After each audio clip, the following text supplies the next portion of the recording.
everybody, and welcome back to Countdown to Infinity. This is episode 19. It's the one about the Infinity War. It's the whole point we've been doing this podcast for the last 3 months. We have arrived at infinity. We did it. We made it. Matt and I literally just came from the theater. It is, as of the time of recording, 1:50 a.m. in the morning here in Victoria, BC. Holy crap. Oh, Jesus. I really liked that movie. That was really good. It was really good. I was never worried I wouldn't like it, but I was always worried there were things about it that I would be able to pick away at. Yeah. And there are always things that you can pick away at, especially with this kind of movie, right? Like, there is so many things that you could be like, well, why didn't you just do that? Why didn't she just go over there? But you can't do that to yourself. It's a movie about a big purple alien who wants to kill half of everybody on the universe. Yes. Everybody on the universe. Everybody that's on the universe, but only half of them, go away. And they do. And they do. No, this is really exciting. This, like, honestly, it's no surprise that Matt and I love these films. We would not have done this podcast if we didn't honestly, legitimately love all of these silly, silly films. I mean, you just dragged me into this kicking and screaming with promises of fame and fortune, neither of which I've actually received yet. There's 300 people watching, and your check's in the other room. Oh. Chill out. You got fame and you got fortune. All right. Yeah. Well, what do I gotta complain about then? Wow. All right. But no, I'm really happy that we did this. I'm really happy that we're going to keep doing it. Going forward, we're going to obviously have to kind of rename it, although I guess we could just call it Countdown to whatever the heck Avengers 4 is called. Count up from infinity. Count up from infinity. A thrice yearly podcast featuring Matt Wiggins and James Turner. Maybe thrice yearly if Marvel gets more ambitious. I don't think they're going to get. They're not going to get ambitious. 4 movies a year ambitious. No. That's insane. Well, I mean, once the Fox merger happens. That's true. They got a lot of IP to burn through. I think they can do it. All right, let's talk about Infinity War. Matt, did you like the film? Yeah, you liked it. It was all right. It was okay. Yeah, you liked it. You liked it a lot. What happened in this movie, Matt? Oh God. This is the point where normally I mute my microphone and I go off and I make dinner or play with my dog. And then you come back and you're like, oh, hey, that was good timing. Come back, he's still going on, pull out my phone, check Twitter. You know, the normal stuff that you do while recording a podcast. But today I have to, I assume, stay attentive and also probably help. Probably help. I'm very excited. Let's do this together. I'm really excited because it wasn't a big stretch to believe that that's how they were going to start this movie. Yes. But they started this movie exactly where I thought they were going to start this movie, which was directly after the end of Thor Ragnarok. Yes, the end credit sequence of Thor Ragnarok. Yeah, the end credit sequence where the Thanos' ship is seen just sort of lumbering over the Asgardian refugees. And apparently, it did not go well for those refugees. No. Nor really anybody on that ship. So we start off, and Thanos is there with his, what's the name of his group? The Black Legion? Yeah, they were awesome. They were legit. We'll get to them in a little bit. And he's going around and looking for some more Infinity Stones. And turns out there's one on the ship. Thor doesn't know, but Loki does. And long story short, does he think he kills Thor? I guess he kind of does, right? Or does he just sort of leave them there? He just leaves them there. I guess he just leaves them there. Okay, so this is the story of a guy named Thanos. But anyhow, yeah, sorry to fill in. So Thanos is on the ship. Yep. Thanos wants the Tesseract. Yep. Thor doesn't know that Loki has the Tesseract, Correct. which he stole from Odin's vault At the end of Thor Ragnarok. Yep. He has murdered most of the Asgardians. Pretty much all of them. Pretty much all of them. Literally all of them except for the Hulk who's not an Asgardian. Well, sure, but everybody on the ship, I mean. Yes. So you don't see the Hulk is there, Loki's there, Thor's there. Who's missing from this group of people after Valkyrie? Yeah. So there's no sign of Valkyrie. So right off the bat, and I definitely want to play who wasn't in this film all the way through this podcast or this recap, because Valkyrie ain't. What are you doing? Pointing at Hawkeye. Oh, Hawkeye wasn't. You didn't know this, but Ant-Man's right here. He's not in the movie. He wasn't in the movie either. Yeah. Okay, so they're on the ship. So they're on the ship. Thanos manages to like bind Thor and hold him down, and then basically is like, "Give me the Tesseract." Thor's like, "I don't have the Tesseract." Loki's like, "I also don't have the Tesseract."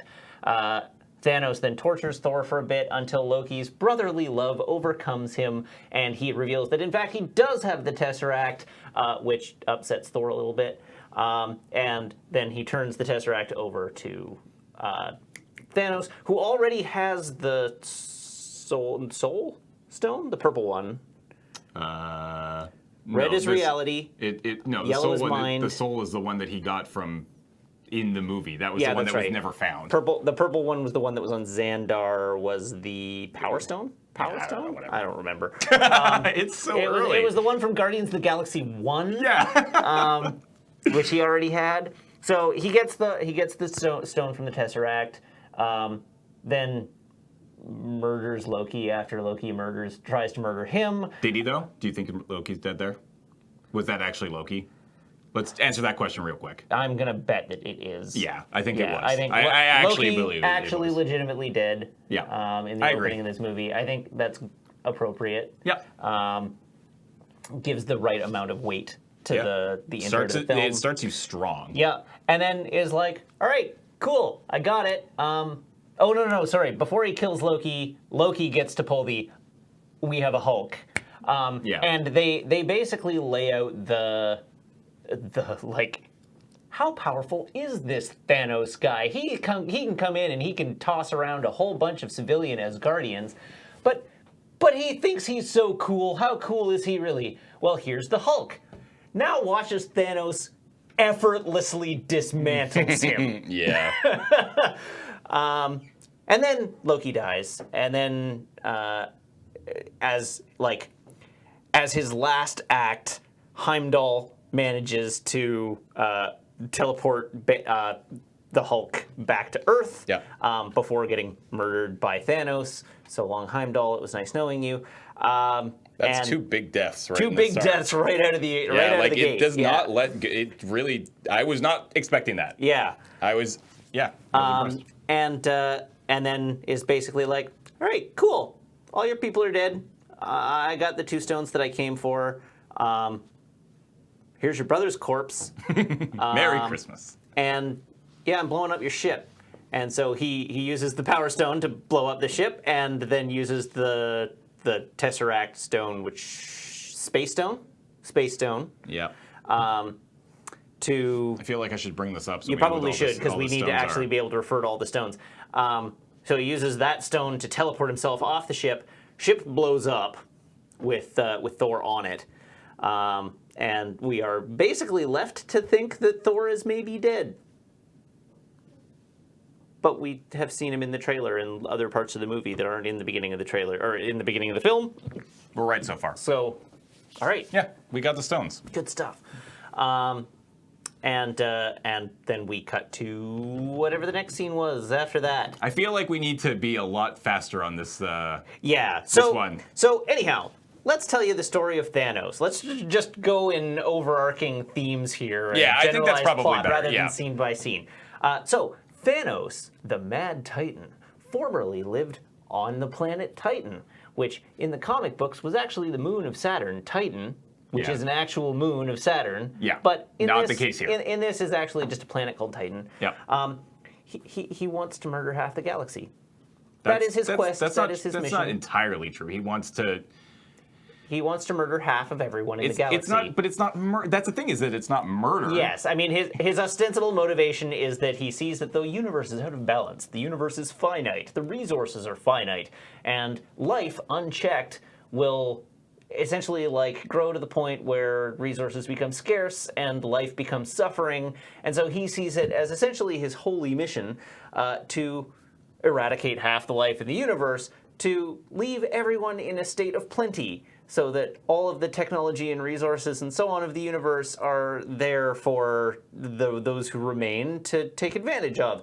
And he doesn't want to do it in like, malicious is the wrong word, but in a like preferential way. He randomly wants half of everyone dead. Yeah, it doesn't matter if you're rich or you're poor. It doesn't matter at all. He just you're powerful or weak. Yeah, he just wants half of everybody dead. And the way he starts doing it is by just murdering people. Yeah, conquering worlds and conquering murdering worlds half of the and people. murdering half of them, and then leaving, right? Letting them figure their shit out afterwards, which is kind of crazy. The one thing that he never really gets into, which is like the big like red flag about your plan, Thanos, is once you kill half of the universe, that doesn't stop the remaining half from continuing to reproduce and build back up to the level that you started with. Yeah, well, I think his plan is basically to kill half the universe and then wait until it overpopulates and then kill half the universe again. See, I went the other way, where it's like you kill half the universe and then there's still like a population of the universe. You kill half the universe, yeah, and then there's still a population of the universe. So you kill half the universe, yeah, and you never get all the way there. But yeah, but it's eventually you just cut down to like one dude. But that's not what he wants. Right? Like, at least in the movie, like, so I didn't read the comics, I don't know. I think the movie did a phenomenal job with Thanos. Like, making his motivation feel justified in the context of the film? I mean, not quite just... No, not justified, but you know what I mean. Like, but, I understand his motivation here. I get what he's going for, but boy, oh boy, do you need to think this all the way through. Yeah. Right? Because it's in his mind, it's not malicious. He's just the one who's strong enough to make this decision, and he's basing that off of one result, which is his home planet. Yes, because that's what happened to Titan. Is that he warned them all. He said, "Hey, this is what's going to happen if you don't do what I want to do," and they're like, "No, we're not going to do what you want to do. That's freaking crazy." Yeah, and evil as genocide. Hell. That's called genocide. We're just gonna take care of this ourselves, and then Titan theoretically just ended. Yeah. Not because of Thanos. No, but because of the problem that he brought forward. Yeah. So he, I guess, assumes that that's going to be a problem everywhere. So in the comics, my understanding is his motivation is basically he's got the hots for death. Yeah, the like, which would not play well on film and in this sort of movie. Well, they haven't introduced the personified concept of death in the Marvel Cinematic and I don't think they will yet, and they probably won't. I don't think other than the little tease at the end of Avengers where it's like to attack Earth is to court death, and then he turns and like looks and smiles. But they probably won't do anything else with that. But I mean, my guess is that at the time that was a nod to the comics. Oh yeah, absolutely, and then it was. They realized their choice of language was like, oh wait, we can't actually go in that direction because that direction is crazy. Yeah, comics are weird. So anyhow, he's on a big quest.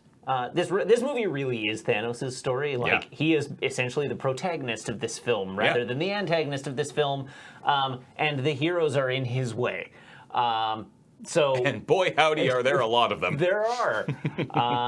So the movie is basically about his quest to collect all the Infinity Stones and accomplish his task. And going into this, so he opens up by beating up all the Asgardians and taking their stuff. He moves on to, the Black Legion, then attack Earth. So the Hulk lands in New York, crashes into the Sanctum. Yep. I can't think of the... Bruce Banner? No. Bruce Banner crashes... No, I'm trying to think of the name of the Sanctum. Oh. Sanctum Sanctorum? Sanctum? I don't remember. Anyway, he crashes into the Sanctum. Wong and Doctor Strange are there. They chat a little bit, and he tells them like Thanos is on the way, and then all of a sudden New York is under attack. So they go outside, and a couple of members of the Black Legion are there, and then Tony Stark shows up, and they all get in a fight with the Black Legion, the members that are there to get the Time Stone. And they manage to sort of just scrape by. Spider-Man shows up along the way, and they manage to defeat them, but just only just. Black Legion retreats to their ship. They manage to kidnap Doctor Strange with the Eye of Agamotto and sort of render him unconscious, put him on the ship. Ship takes off. Spider-Man goes after, gets on the ship. Iron Man gets on the ship. Ship goes to space. They manage to defeat, I'm not going to be able to name the specific Black Legion members, but they managed to, the Maw is who it was on that ship with the pointies. I mean, that was torturing. I mean, the leader of the Black Legion, right? Yes. Yeah. That is not the right Black Legion. Marvel Comics? Is that even Maybe what they're they're Dark called? Legion. Have you just been calling them the wrong Maybe thing? I've been calling them the wrong thing. It's 2 a.m. I don't know. There's something Legion. Thanos' guys. Oh, dear. Chat's yelling at us right now. This is a problem with doing this with chat. I know. See, I can just look at chat, and chat probably will. We are recording this live, by the way. We are broadcasting to the interwebs. Anyways, you can figure that out. I'm looking for it. So they fight. They go to space. Spider-Man gets his new suit. Which is the armor suit. Kick-ass. It is pretty sick. Full blown, actually just the Iron Spider suit though, complete with the big guy, retractable spider legs. Arms. Yeah. So they fight in space a bit. They manage to beat the Maw dude who's torturing Stephen Strange. Just in time to be raided by the Guardians of the Galaxy. Although we meet up with the Guardians of the Galaxy, they run into Thor. They bring Thor on board. Thor's like, hey, I need to go get a new hammer. But Thanos is headed to nowhere because the Collector has the Reality Stone. Yep. He's going to go there. But that's not where I'm going. I'm going to the place where Mjolnir was forged to get a new weapon because my hammer got busted, and I still need. I need a fighty stick to fight Thanos. I need my magic feather. Yeah. So he goes. Rocket and Groot go with him. The remaining Guardians of the Galaxy go to nowhere. Yep. But along the way, no, they don't go directly to nowhere. Yeah. They go to nowhere. Do they? Do they go directly to nowhere? They go Sorry, to. I'm getting my scene order confused. That's why you shouldn't be thinking about scenes. So they go to nowhere. Thanos is there. That's right. You think he makes it seem like he hasn't gotten the Reality Stone yet, but actually he has. It's a pretty intense scene, actually. Yeah, as Gamora murders him and then thinks she murders him, and then has it revealed that she in fact did not. Yeah. And then Thanos takes Gamora with him, leaving the 3 remaining Guardians on nowhere. Thanos does a lot of leaving people behind that could be his inevitable fall, which is just being a better bad guy. Well, I mean, yeah, if he was trying, but that's the thing. He's not trying to murder individual people. But he knows these people are trying to stop him. Again, this is one of those things that you just can't really get I guess so, into, right? But it's like every single one of them that he encounters, he pretty easily just brushes off. Yeah, that's fair. Basically, it's only when there's 5 or 6 of them at a time that he's even challenged. Yeah, and any one of them is not going to be able to stop him. Most of the time he's. I think there's also an arrogance play there where it's just Possibly, I don't need to kill you now because I want to randomly kill everybody and you'll probably die then. That's fair. Or you got a 50-50 shot. You got 50-50, yeah.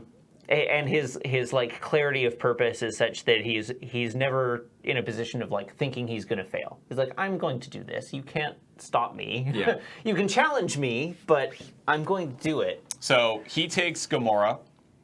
Guardians are left.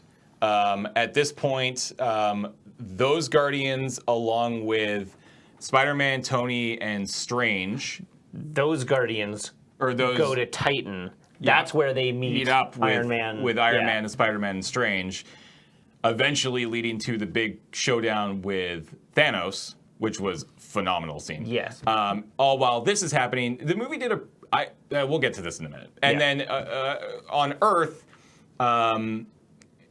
Cap comes back because after that fight, after Tony is gone, Strange is gone, Spider-Man is gone.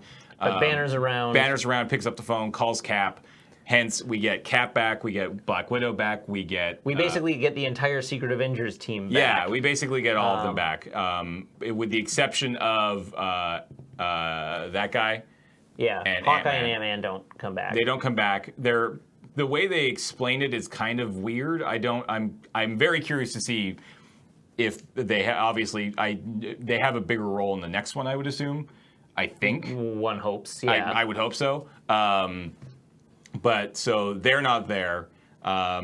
Everybody gets together. They basically realize that their only option at this point is to either destroy the Infinity Stone that's in Vision. Yep. Or take him to Wakanda and have it removed with their super awesome technology. Yes. So they go to Wakanda, all of them get in the ship. And then once it's removed from Vision, destroy it. Yeah. So they all go to Wakanda.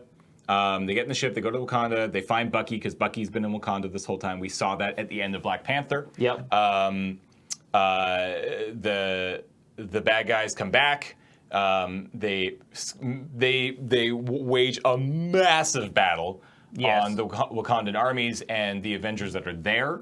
And things are actually looking pretty good to start with, and then they get worse, and then they get significantly better when Thor shows up. Because Thor, in the meantime, has headed off with Rocket and Groot to restart a dying star with a brilliant cameo. Yes.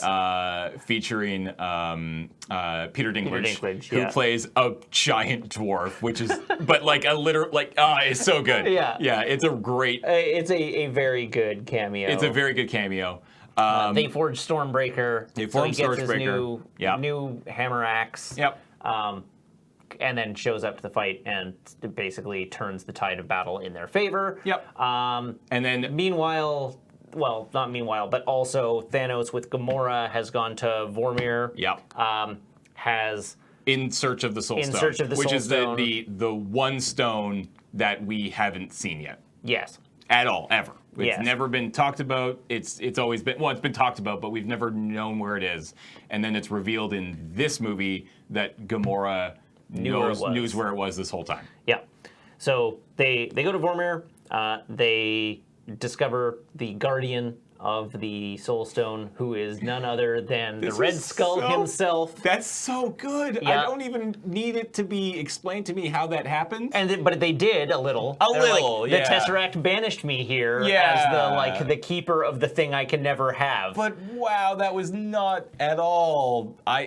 The minute somebody showed up on screen when they got to that planet, I was like, oh, okay, who's this fine young fellow going to be? I thought it was Death. I thought it was actually Death. I thought they actually were doing the literal manifestation of Death. That's absolutely what I assume a lot of people who were there were thinking. Yes. Like it was. That's how they presented initially. It was a spooky, ethereal, black cloaked figure.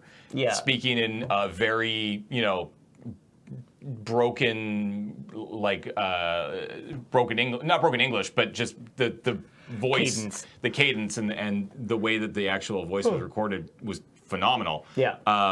But you started to hear it, and before I was really happy. The reveal was fantastic. Yes. Slowly building in that voice, slowly making it like, oh my god! And just gradually bringing the light up, because you could see the eyes show up first, and then you could start to see a face, and then you see the face turn red, and you're just like, what?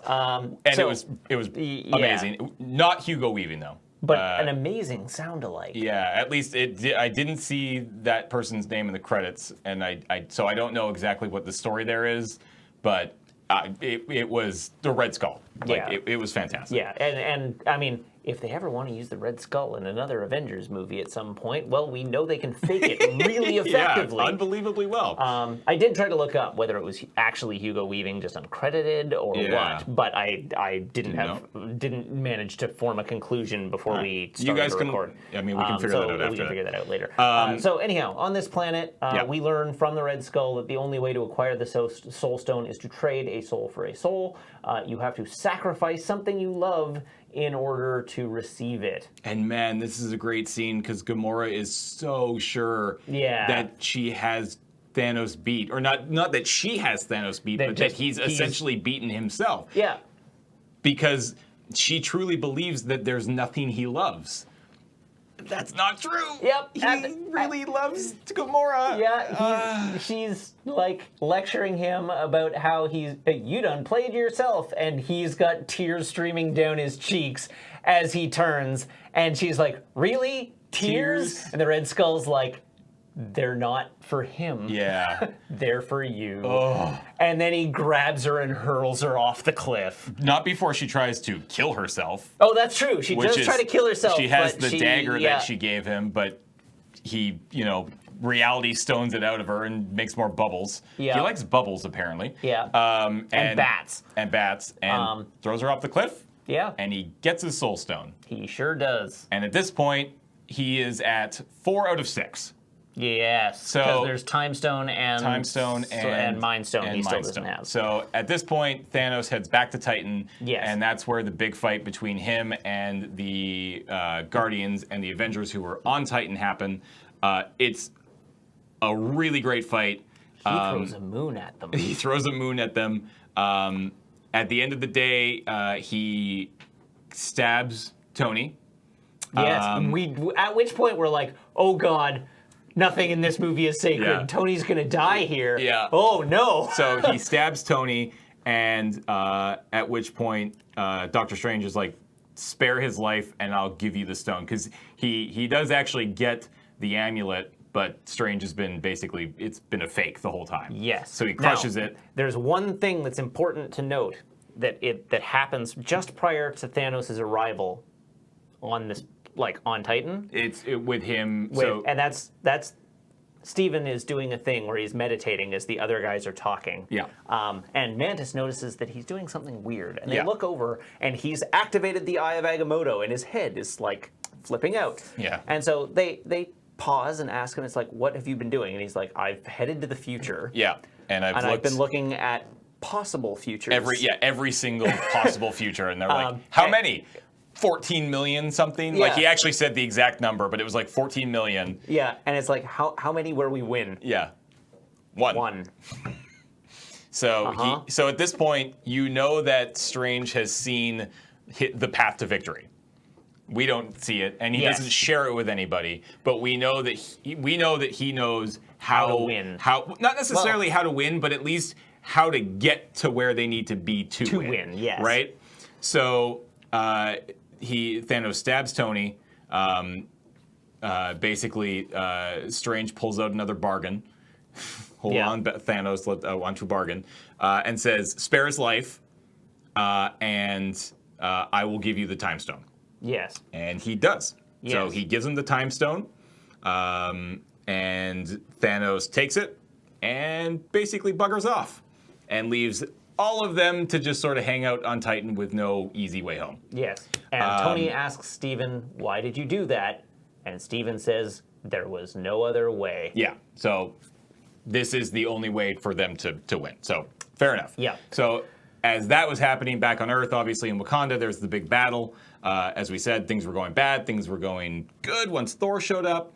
And then we got into a situation where Thanos comes back, pretty much kicks the ass of everybody left.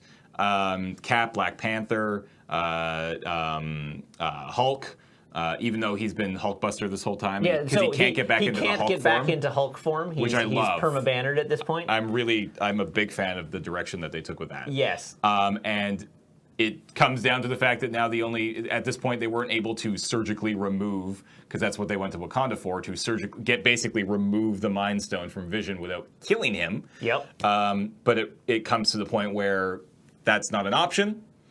Wanda has to destroy the stone, which in turn will likely destroy Vision, which she starts to do. And then she has to hold out Thanos, and it's this epic shot of her beaming out with one beam on the stone and one beam holding back Thanos, and she does it. She breaks the Infinity Stone, and you're like, huzzah! The day is saved. But then you remember, oh wait, time travel is in this universe now, so nothing matters. There's no stakes. Not even time travel. It's not time travel is in this universe now. It's like, oh, Thanos can time travel now. Yeah, it's true. Thanos can time travel. So he, of course, rolls back time to just before Vision is destroyed, grabs him and rips the stone out of his head. Killing Vision. Drops the remaining, the Mind Stone into the Infinity Gauntlet, completing the powers of all 6 stones. Yep. And as the remaining few heroes that still have the ability to fight sort of try to rally against him. Well, so what actually? So they don't even rally. They're all down for the count. It's Thor that comes in. Oh, that's right. Thor comes down. Yeah. And Smashes manages to actually drive the axe into Thanos' chest. Yep. At which point it looks like Thanos is going to die, and that Thor has maybe actually saved the day. Good job, Thor. At which point Thanos says, "You should have gone for the head," and then snaps. Cut to white. And then we come back. And people start disappearing. So first off, we go to Thanos' vision of young Gamora, where she says, "Did you do it?" And he says, "Yes." And he says, and she says, "How much did it cost?" And he says, "Everything." Yeah. Then we cut back to Wakanda as half of everybody starts to turn to ash. Yeah, half of people start to turn to ash in Wakanda, and on Titan we lose Bucky. We lose Bucky. We lose Sam. We lose Sam. We lose Black Panther. Black Panther. Yep. We lose most of the Guardians of the Galaxy. So Peter goes, Drax goes. Yep.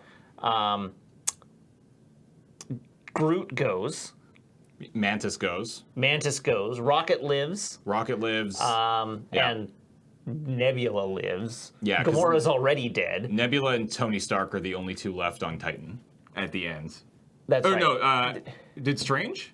Strange lives. Yeah, Strange lived, yeah. Strange lives, That's right. But Spider-Man doesn't.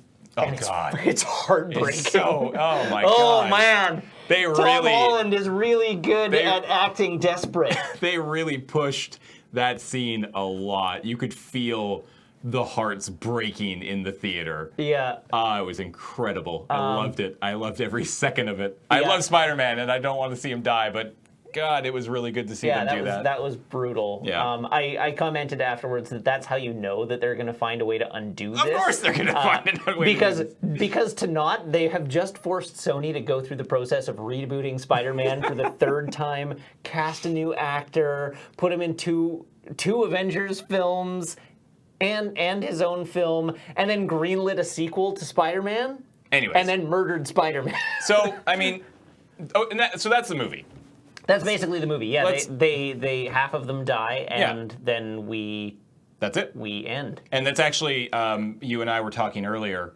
I was really happy that I got the beginning of the movie right, and you kind of got the end of the movie right. We were talking because we both stayed fairly spoiler free, but we know the story of Thanos. We know the story of the Infinity War. We know what his power is. Snap the finger. Half of the universe goes away. They say it in the trailer. But he can end the life of half the universe just by snapping his fingers. But he gets all 6 stones. But maybe that's a metaphor. No, it's not. If they're gonna say those words in that order in the trailer for the film, he's gonna snap his finger at some point. Your idea was, or your thought for the end was, he gets the gauntlet snapped and then cut to black, and that's the end of the movie. Yeah, which.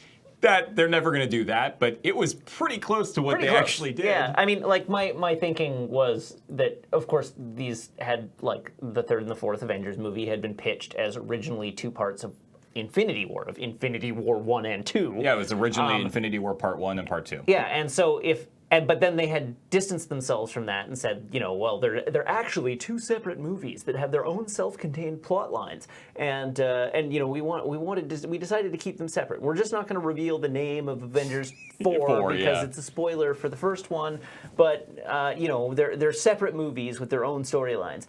But bullshit. Obviously that's not the case. Yeah. And I didn't really buy it because they did still film them pretty close to back, and it was relatively clear going in that even if this movie did conclude, even if this movie were to have ended with the defeat of Thanos, that whatever was going on after this was going to pick up from there. Sure. and like carry that story forward. Yep.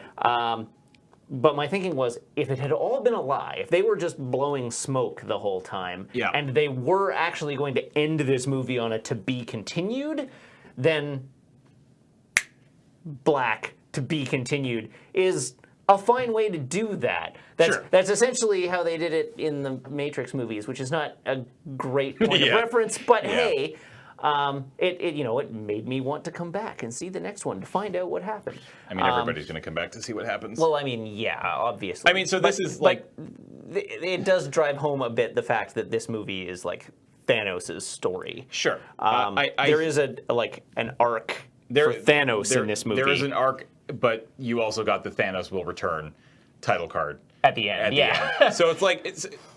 I like what they ended up doing there, if that is the case. Like, if they sat down at Marvel and said, okay, how about we do this? How about instead of saying it's going to be Infinity War Part 1 and Part 2 like we've announced, how about we go back on that? Because then that starts to lead you to believe that things that happen, that things will happen a certain way in this coming movie, right? Right. You have expectations. Yes.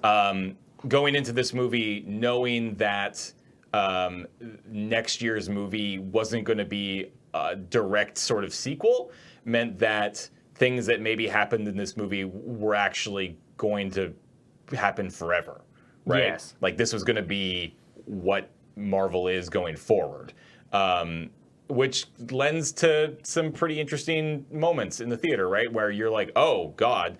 But it's clear that they were kind of lying. Like, obviously, things are going to pick up next year. And, I mean, this is the joy of living in, the 21st century with the internet and information. We know that there's, a new Spider-Man movie coming out. And we know that there's going to be Guardians of the Galaxy 3. Yes. And we know that next year, Infinity War, whatever it's called, is going to be a direct, maybe not even necessarily direct sequel, but it's going to have to be something, because clearly they're going to rewind some of this because they've killed characters that have movie deals in place, and I mean, it sucks that that's how we have to sort of look at these films. And I understand that that does annoy a lot of people, because it's just like when you introduce, especially when you introduce stuff like time manipulation and time travel and the ability to reverse time, the stakes get a lot lower. Well, but that comes back to my eternal argument that the stakes in these movies are not who lives and dies most of the time.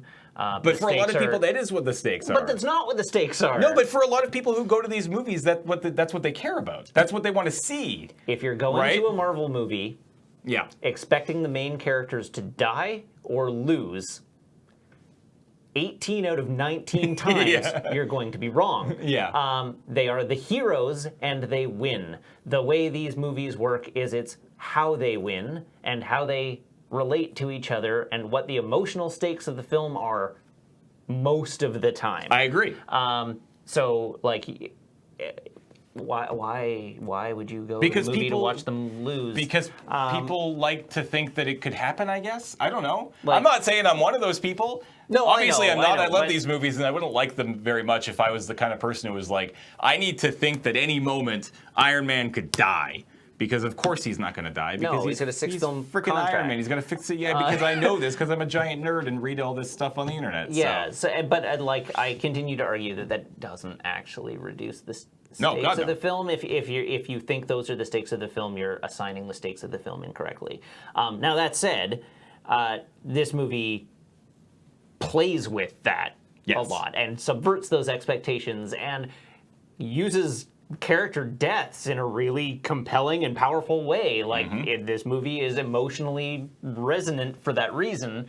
And like, absolutely, sometimes you gotta kill characters. And one of the things that I saw in the Loading Ready Run Discord, I think, actually, just sort of as I was perusing earlier, was the comment that, like, they're going to undo some of this, right? Like, we have time manipulation. We don't know how they're going to undo some of it, but we know Absolutely some not. of these characters are going to have to come back. I mean, it really, to me, felt like that gauntlet was one use only. Well, like the way it wrecked itself, yeah. It looked like it was just sort of a one and done thing. Done. Yeah. So that's something I actually want to touch on, which I think is interesting in the context of this film, but we'll get back to it. But the comment that I saw was that we don't know that this is going to be painless. No, right? absolutely Like, undoing it is not going to be painless. No. We have a situation where Steven has seen one possible future where they win. And we don't know what they lose to win, Correct. right? We know they may have to sacrifice a lot to defeat Thanos. They may not be able to bring everyone back. They may not be able to bring anyone back. We assume they do because we know, but Yes. they may have to sacrifice characters that are still currently alive to bring back characters that are currently dead. Yep. So, like, there's not, even if they undo it, they don't necessarily undo everything. They don't do away with the stakes of it, right? Like, they do not have a clean slate to just bring, well, I mean, they do because they control the universe, but Yeah. they don't really have to have a clean slate to bring everyone back. Everyone lives just this one time, Rose. Everyone lives. So I don't see that necessarily being in our future. I guess we'll find out. I guess we'll find out in a year. 371 days. Let's do this. Yeah. So the thing I wanted to come back to on the Infinity Gauntlet is, like, it wrecked itself, right? Yeah. So was the Infinity Gauntlet that was in Odin's vault actually a fake? Because now, based on the events of this film, I think it may not have been. Because, like, Hela looks at it and goes, fake, and pushes it over. But we learn in this film that Thanos went to the, like, Dwarven foundry and had a Gauntlet made. Infinity Gauntlet specifically made. Yeah. And we don't know what the timeline of that was. We know that he had it in his vault, I guess, at the end of Avengers Age of Ultron. Like, he had his own Infinity Gauntlet at the end of Age of Ultron. Yeah. But maybe Odin actually did have the real one. But does that matter? But it doesn't matter now because it was destroyed with Asgard. Yeah. So, but it's just a thing. Like, was it fake? I mean, fake? I guess it doesn't really matter at this point, but... Get your plot lines straight, Marvel. Jeez, you've been doing this for 10 years. Get your plot line straight. That's a good one. All right, let's talk a little bit more about this one. Did you like how they dealt with this many characters? Because this was at a scale that we have never seen before. This was more established characters than we had ever seen in a previous film. Yep. Probably doesn't even come close to, like, it doubles that of, like, Civil War probably. Oh, yeah. Do you think they did a good job of giving people equal amounts of time? Was there somebody who you thought got more time than you thought they would get? Was there somebody who didn't get near as much time as you believe they should? Other than Hawkeye? Other than Hawkeye? Who do you feel like? How do you feel about? Let's talk about the big ones. The originals. The original six? The original, yeah. Iron Man, I think, did a pretty good job. Yeah. There was a lot of Iron Man in this, but it was good. There was always going to be a lot of Iron Man. Yeah. I was actually surprised there was as much Iron Man and not as much Captain America. Yeah. I honestly feel like of all of the characters, I would have liked to have seen a little bit more from Captain America. And I understand that we're talking about a 2-hour and 40-minute film that has 30-plus characters. I mean, I'm sure that if you went through and actually looked at all their dialogue, it probably was like a page few lines each, yeah. With the exception of maybe a couple. It seemed like Doctor Strange had a pretty big amount of stuff to do in this film. I was watching a few interviews with him, and apparently he was one of the only people who actually got to read the full script. Yeah, which was kind of cool. Makes sense because he was important to basically the whole film. Now makes a lot of sense. So I was really happy with that. Super happy with what they did with Scarlet Witch and Vision. Yeah, that storyline was very good. I guess they definitely alluded to that in some earlier films, that obviously there was a relationship there, and it was nice to see that relationship absolutely on display. This is the thing that's happening. Yes, even if they did have to sort of gloss over the development of it a little bit, with it's like, we've been just keeping this on the down low for the last 2 years and giving it a try. Yeah, that's fine. But that's fine. It worked. Yeah, like, I liked it. I am definitely sort of coming. I need to watch the movie Gain, obviously, but I am coming to center on the making Thanos the main character of this film was the right play. Yeah, absolutely it was. Making him the main character, making this the story of Thanos. Well, because we know the story of all of these characters, except for Thanos. We don't know why Thanos is doing what he's doing. We know that every single other character, their motivation is save Earth. Yeah. Or save the universe. Yeah. For those that can actually guard the galaxy, who can think sort of that big. But Thanos, you don't really know what's going on there. Yeah, we've had a little bit of the sort of discussion of Thanos by other characters, but putting him at the fore and giving him here's Thanos' backstory, and here's Thanos' motivation, and now we get to watch Thanos suffer his way through his quest and win. Yeah. Thanos is the hero of his own story in this film, and it still comes down to what does he have to sacrifice to win? That the Marvel movies do, where it's okay, well, this is Thanos' story, so Thanos is going to win. But how does he win, and what does he have to sacrifice along the way? What shape will he take at the end of the story? And they did a fantastic job of that. And I think all of the other heroes play their parts. I think they did a really good job of juggling the various storylines that are happening of the factions. I was a little disappointed we didn't get just everybody all in the same place at the same time. How would you even manage that fight? Honestly, I will say it here right now. I would be willing to bet $100 we will get that fight in the next movie. Probably. $100 right now. I don't know anything. I haven't read anything. I haven't heard anything. We are going to get that fight in the next flick because that's what people want. Yeah. And it made sense to not put it in this film. It makes sense to put it in the next one because I think that will be the fight to end all fights. Yeah. It will be the fight that brings an end to this entire thing that we've been doing for the last 10 years. I want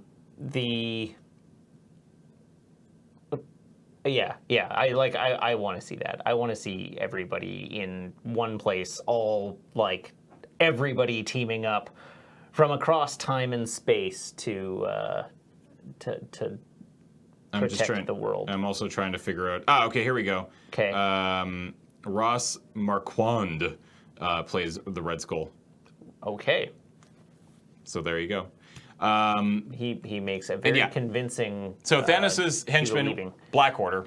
Black Order. That is what they are called. I was close. Apologies for saying that very much wrong earlier. It's 2 a.m. I was really, really happy with how these characters turned out. Yeah. You only really got the characterization of the leader guy. Yeah. And he was super badass. But he was creepy. I thought they looked fantastic. I thought they served a really, really awesome role throughout the whole film. They were as formidable as almost any bad guy that we had seen up until this point, and there were five of them? Yeah. And each of them as formidable as any standalone bad guy in a previous film, basically. That's super badass. And it's not. I love the fact that they weren't defeated right off the start. It took time. They went down one by one, and it was a slog to get them all down. Yeah. But eventually they did it, and holy moly. That was super sweet. They look great. I think the only complaint I had was the lady of the group, who I don't know any of their names. I apologize. She looked a little. So obviously the rest of them were CG because they had to be. Yeah. They're not humans. But she was in makeup. She was in makeup, but there was also CG there that looked kind of weird, and I didn't quite understand why. Because it didn't seem like there was anything going on there that couldn't have been done with just like practical makeup and effects and stuff like that. Yeah. That's the only thing that kind of bugged me whenever she was on screen. I was like, you look off. There's an uncanny valley thing going on right now, and I don't like it. But that's a super nitpick. You know what my nitpick was? The Black Panther. Yep. Had an unruly string on the collar of his costume. Oh, I didn't notice that. And I'm impressed. I literally wanted to pick that nit. I will say that. I was shocked at how little Black Panther had to do in this film. I was shocked at how underbuilt Black Panther's costume was in this film. Yeah. He looked ratty. Yeah. That is my actual nitpick about this movie. In the Wakanda scenes, it was like something went wrong with the costume they used in the Black Panther film. Yeah. And he was wearing like a printed patterned spandex over foam, stitched around his neck, but it was like really obvious printed spandex on like polyfoam.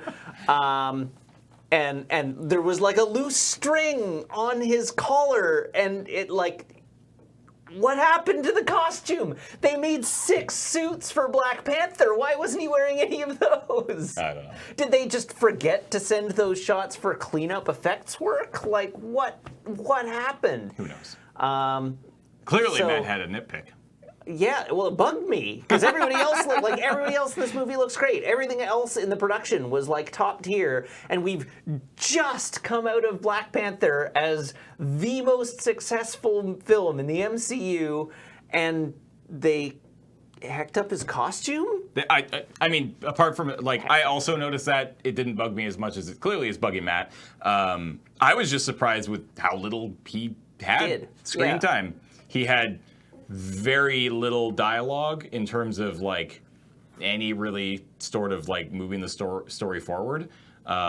Recording this at 2 a.m. is not a good idea. I can't talk anymore. I was just kind of, that was actually probably the most shocking one to me. So so who else? So who wasn't in this film? So we didn't get Hawkeye. Yeah. We didn't get Ant-Man. We didn't get, who else was not? Valkyrie was missing. And that was kind of a bit of a glaring. That was the most glaring omission, I think, because with Hawkeye and Ant-Man, I mean, they at least get an explanation. They explain it away. They basically they say they both. Well, in Hawkeye's case, ostensibly he retired because they say he worked something out with General Ross relating to the Accords so that he could just go back to his family. Right. And then also we hear that Ant-Man has also worked something out to be able to go back to his family. And then of course in the trailer for Ant-Man and the Wasp, we see that he's under house arrest. Yeah. So we were talking about this coming out of the film. I don't know what the deal with Ant-Man and the Wasp is in terms of timeline. Yeah. But it's going to feel real weird, I think. Unless they do it... I think it's just going to feel weird. I don't think there's any way that movie takes place after the events of Infinity War, which means unless they work in... I'm hoping that maybe Hawkeye is in that movie. It's possible. And then that way they could explain why both of those guys basically went into hiding, kind of thing.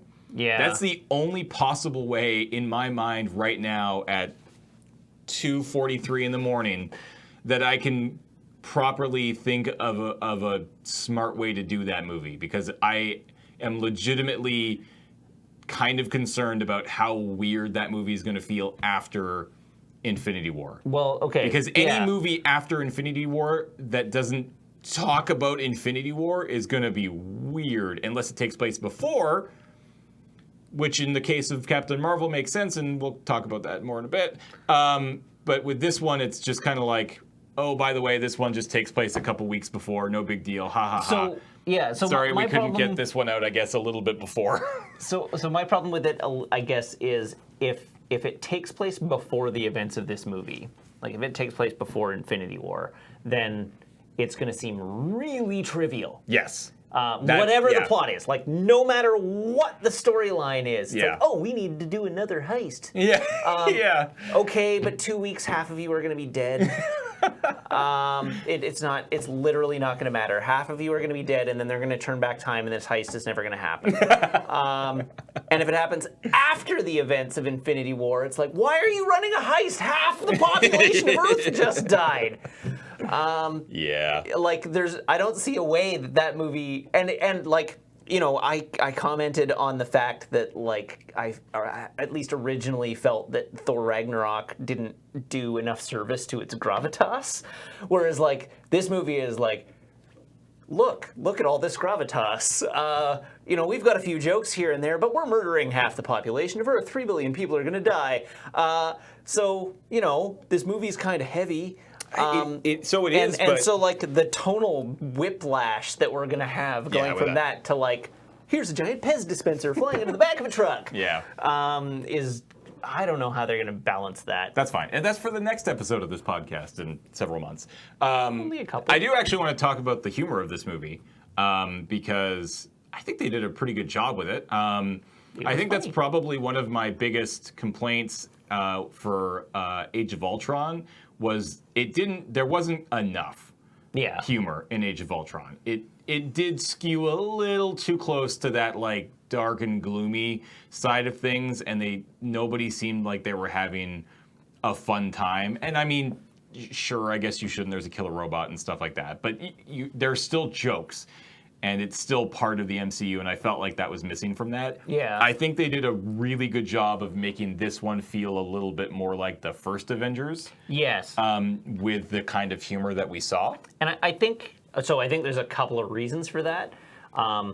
This is like a team reformation movie, for one. So if you look at the Avengers come together, the Avengers break apart, the Avengers then come back together to save the world from like an existential threat, right? And so they're in over their heads, but they're like learning to get along. Here they're basically all at each other's throats and basically just fighting out of obligation. Sure. So you're not gonna have a lot of like jokey jokes, I get that. among the ones that are still like on good terms with each other. This one, you've got like old friends setting their past differences aside to get back together, and that kind of thing brings jokey jokes along with it. Sure. But the other thing that we also got in this movie, which we didn't get really at all in Age of Ultron, was fresh character interactions. Yeah. I mean, where like you're finally seeing the Guardians join the Avengers. The Avengers, and you get the like Spider-Man meets Doctor Strange, and it's like, oh, we're doing our made-up names. All right, I'm Spider-Man. And like you get the sort of reuniting of, it's only like one scene, but you get like Nat and Bruce meet back up again, and like Sam is just, oh, this is awkward. Yeah. And you get a lot of the like character interactions that haven't happened for a while, or new character interactions that we haven't seen in a long time, or like characters who are like just reconnecting and getting to know one another again, and like reverting to how they were rather than how they were when they were angry at each other. Yeah. I was personally really happy to see Thor's like the humor from Ragnarok carrying forward, and the character that we've seen Thor turn into continue in this film, because he's still very much that same character, which I thought was just fantastic. Yes. But it led for a lot of really good goofs, a lot of really good funny. I love the initial fight in New York, where he's talking about like, you're embarrassing me in front of the wizards, and referring to Strange and oh my God, what's his name? Wong? Yeah, Wong as wizards and stuff like that, which I thought was fantastic. I loved it. But yeah, no. This movie was calling so good. Rocket a rabbit. Yeah, calling Rocket a rabbit the whole time. was very good. What was it? As they're departing on the pod, it's like, farewell, morons. Yeah. Yeah, that was also very good.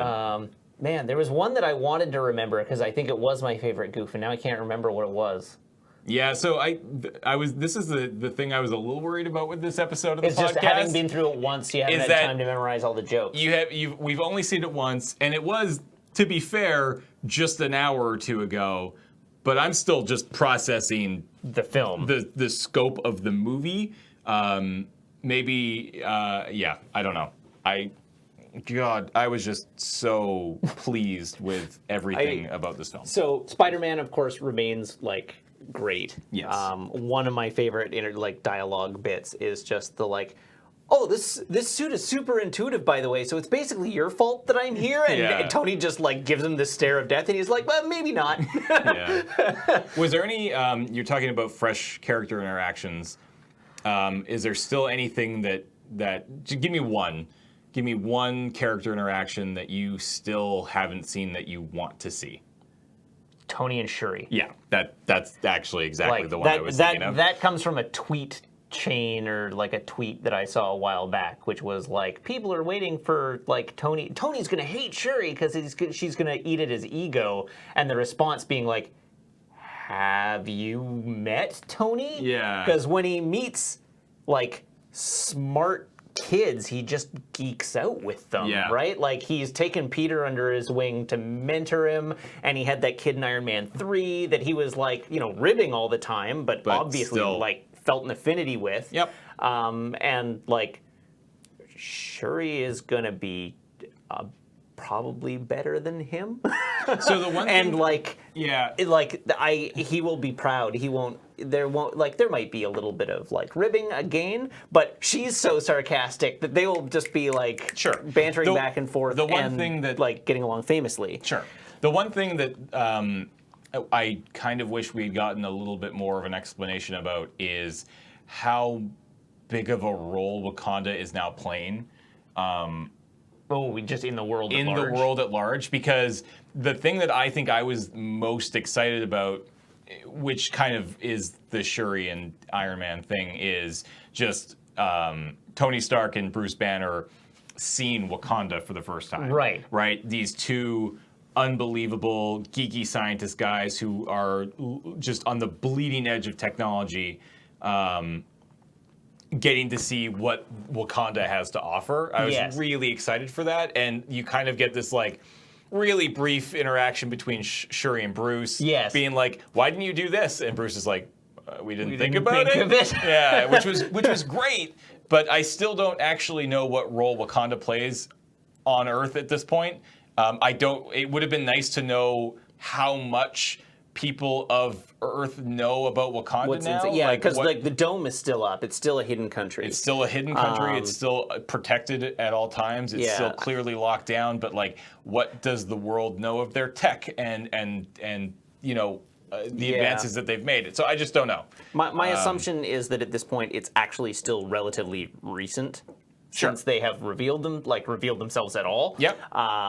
And we know they're doing like outreach. We don't know that they're doing technology sharing yet, though it did lead to one of my favorite goofs, which was this was not what I had in mind when you said you were opening our country to the world. Oh, what did you think I meant?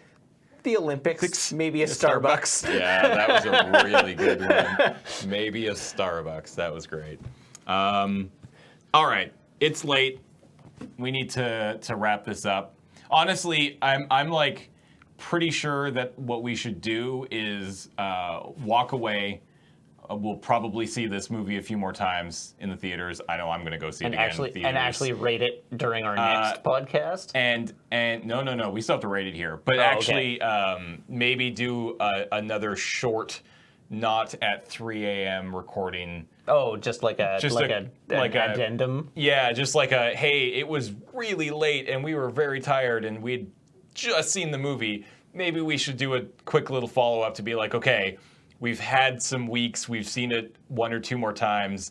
Let's have a conversation about this film again, because I think we could probably add some more things to it that we aren't talking about today. Mm-hmm. But we do need to rate it. Okay.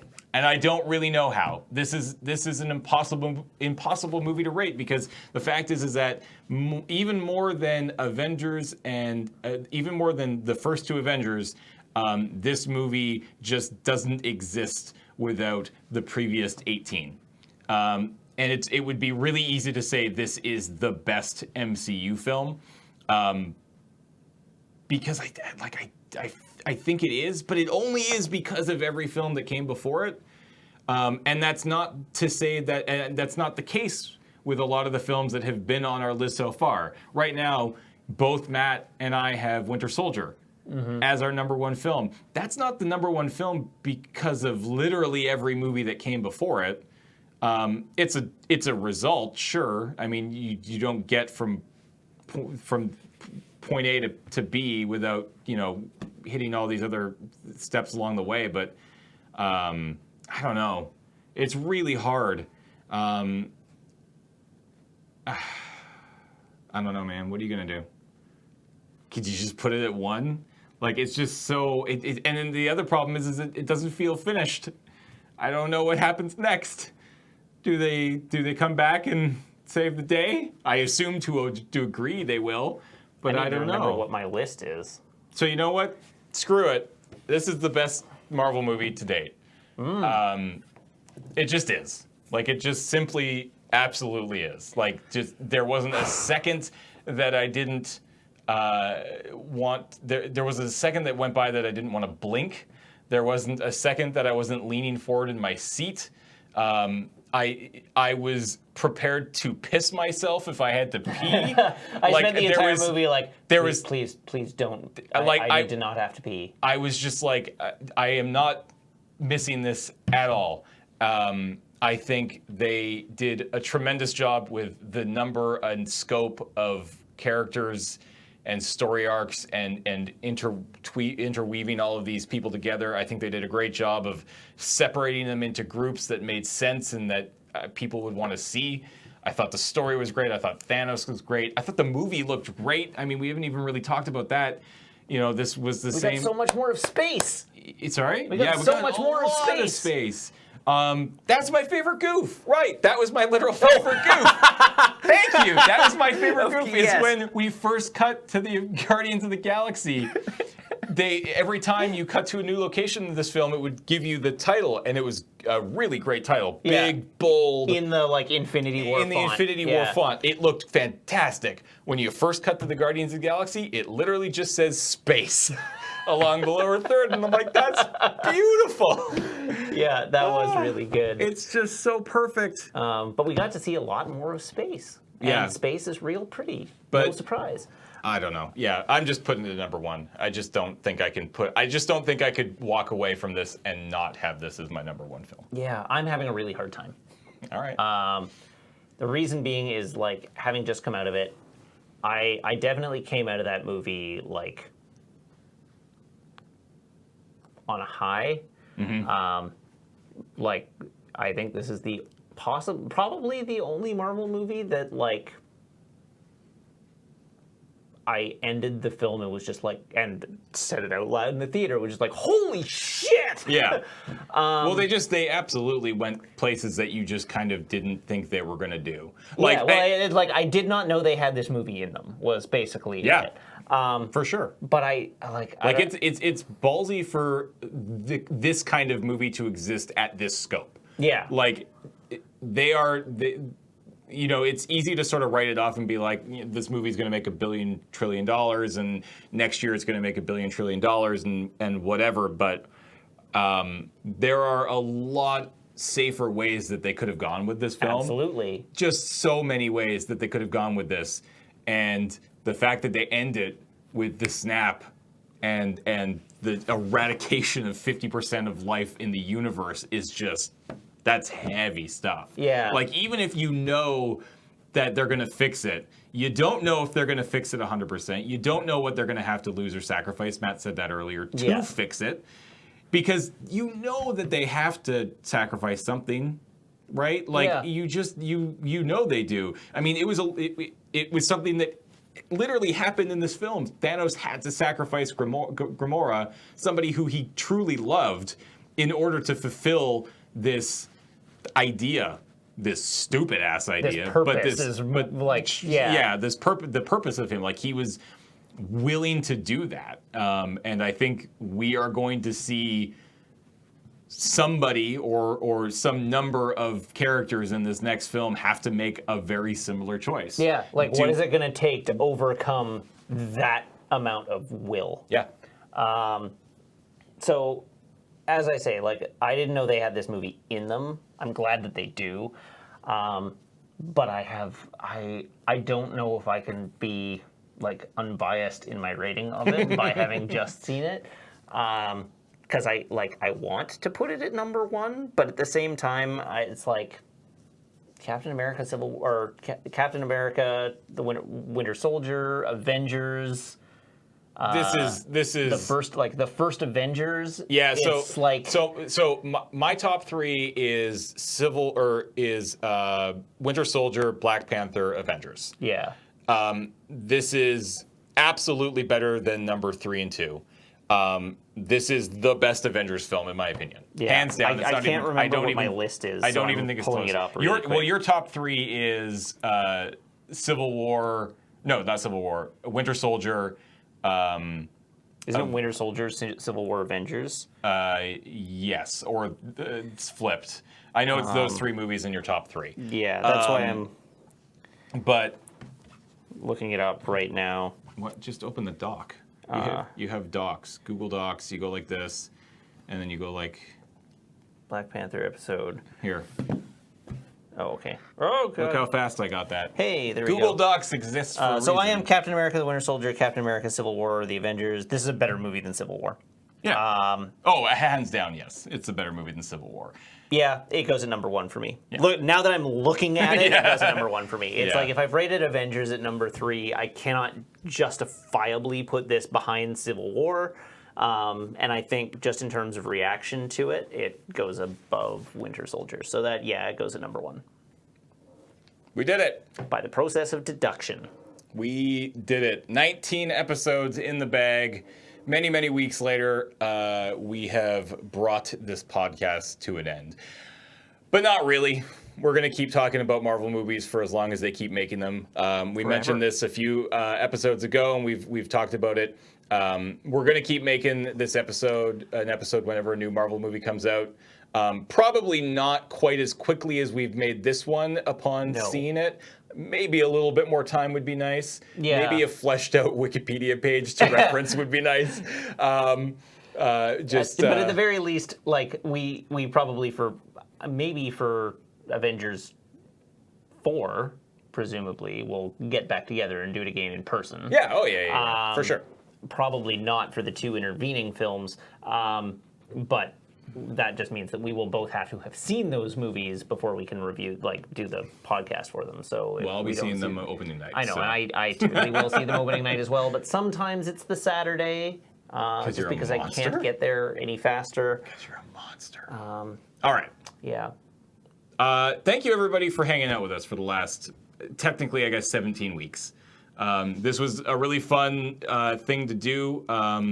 It more or less just stemmed from a very brief Twitter conversation, and we said, why don't we do that? Let's just do that. That sounds like a lot of fun, and we did it. And I want to try to personally, in sort of the realm of Loading Ready Run, do more of these things where it's just like, I have this idea, and I think it's going to work for a set number of episodes. We should just do it. And I think I want to try to do a lot more of that. So, but at least with this podcast, we're going to keep doing it forever and ever, or until they stop making them, which I don't think they're going to do. No, because they make too much money. Yeah.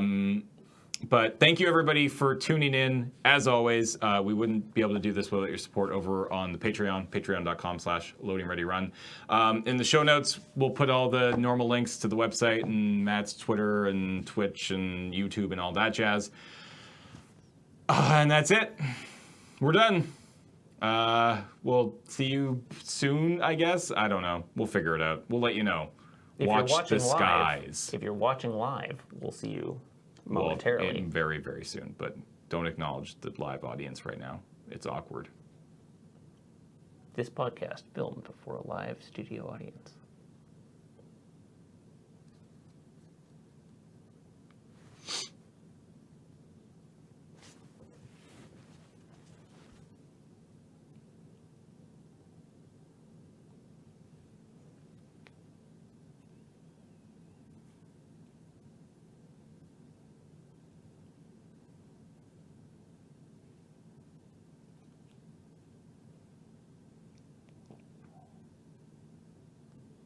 Oh, there's a post-credit thing that we should probably talk about. The guys behind us in the theater were joking, wouldn't it be just sweet if there wasn't any? I knew there was because I had already heard from people who had seen the film that there was, in fact, a post-credit. But it actually would have been really good, I think. Like, I honestly think that would have been a stronger ending if they had just been like, nope, you don't get anything. Yeah. That would have been like... That would have been the movie was ballsy on its own. Yeah. Not doing a stinger of any kind on this film would have been like the ultimate. Yep. But they did a stinger. They did. Because it is a clear continuation and tie-in to this story. So we know that the next movie that comes out in July is Ant-Man and the Wasp, and we've already talked about it, and we don't know how that's going to work, and we're scared, but that's fine. But the next movie that comes out, the third movie of the year, is Captain Marvel. And if you don't know... Technically, it's the first movie of next year. What? You said the third movie of the year, but it's not. It's Q1 2019. I thought it comes out this year. No, it comes out in the spring of next year. Look that up. It is on my birth week. It is my birthday present from Marvel, is Captain Marvel. Oh, yeah, you're right, because Black Panther was this year. Yes. They've already done 3 movies. No, you're right. Okay. I know how time works. It's fine. It's 3 a.m. It's all right. It's fine. Okay, so sorry. Captain Marvel is first quarter next year. Sure. Spoiler warning, this movie takes place in the past. We know that because of just information that has been talked about in the press and leaks and all that jazz. Yep. What I personally didn't know was that they were tying that, clearly somehow they're tying that story into the Thanos Infinity War story, because the stinger is Hill and Nick Fury. Yep. Hadn't seen them in the movie up until this point. Yep. Driving around, it looked like New York, I assumed. It looked a little bit like Vancouver. You think it's Vancouver, but it actually... It was playing New York. It was playing New York, and so they're driving down the street, car kind of crashes into them, Hill gets out to go check, nobody's in the car seat. That sort of tips you off that, oh God, this is... This scene is taking place during the Great Vanishing, and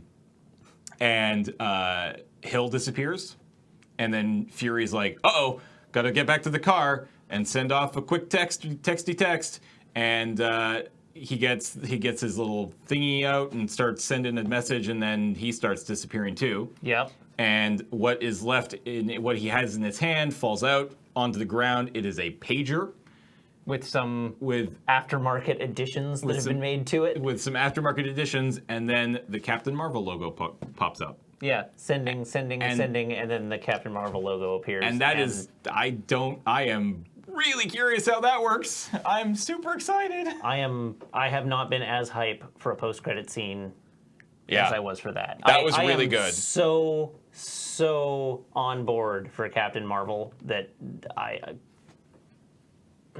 yeah. The oh yeah, and of course he's like, as he's about to disappear, he goes, "Mother," and then vanishes. And vanishes. Yeah. But the thing that I find interesting is that the production shots of Captain Marvel have, like, we've seen production stills of her in the suit. And the suit has a different color scheme from her comic book suit. Mm-hmm. So the suit that we've seen is like teal and navy blue with silver, like silver striping, sure. Which harkens back to the coloration of the original Kree Captain Marvel, mm-hmm. From whom Carol Danvers got her powers in the comic book, right? So there's like a connection to the original Captain Marvel there, which is interesting, but it's not comics accurate. It's a little weird. That said, there are a lot of people in the Marvel universe who have blue costumes with red highlighting. So like maybe they're not doing the original costume, but the coloration of the logo on the pager mm-hmm. had the red and blue. Sure. Which maybe we haven't seen a production still of the original colored costume, but maybe we are getting the original colored costume. You were going deep on this one. I'm into it. I've seen the character designs of the red and blue costume with the gold trimming, and it looks rad. Yeah. And it looks more rad. I will watch the one that has the teal and be okay with it, but I like the red better. I want that. I want that movie. I want it to be March now, please. Okay. Well, I want it to just be May now, but yeah. March 1st. Sure.